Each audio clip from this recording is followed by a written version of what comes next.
C'est une véritable armada de bus qui chaque jour transporte plusieurs centaines d'élèves du Conflent et de ses villages. Mais en cette rentrée, les jeunes passagers ont été quelque peu déboussolés par la langue du chauffeur. C'était un espagnol et il y avait un traducteur. Et voilà. Et par exemple, pour s'arrêter, on devait appuyer sur le stop parce que sinon il ne s'arrêtait pas et tout. Appelé en urgence par son employeur Keolis, ce conducteur est venu d'Alsace. Il a eu tout juste 24 heures pour repérer les trajets. Quant aux passagers, là aussi, la prise de connaissance a dû être rapide. On discute tout le temps avec les enfants.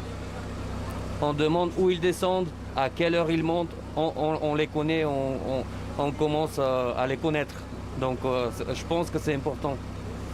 Parce qu'en fait, quand il y a un souci, il faut quand même dialoguer. La langue, critère de sécurité indispensable selon la région Occitanie. Elle a donc rompu le contrat le 2 septembre dernier avec Vectalia qui avait remporté le marché cet été. On ne met pas en cause les capacités de conduite, mais bien la maîtrise de la langue dans la relation avec les usagers du car, qui sont des enfants, puisque ce sont des cars scolaires.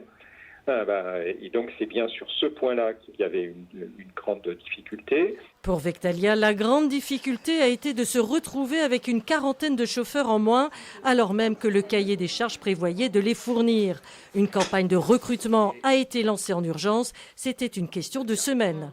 Nous aurions certainement pu avoir la totalité des conducteurs maîtrisant la langue française pour la rentrée des vacances d'automne.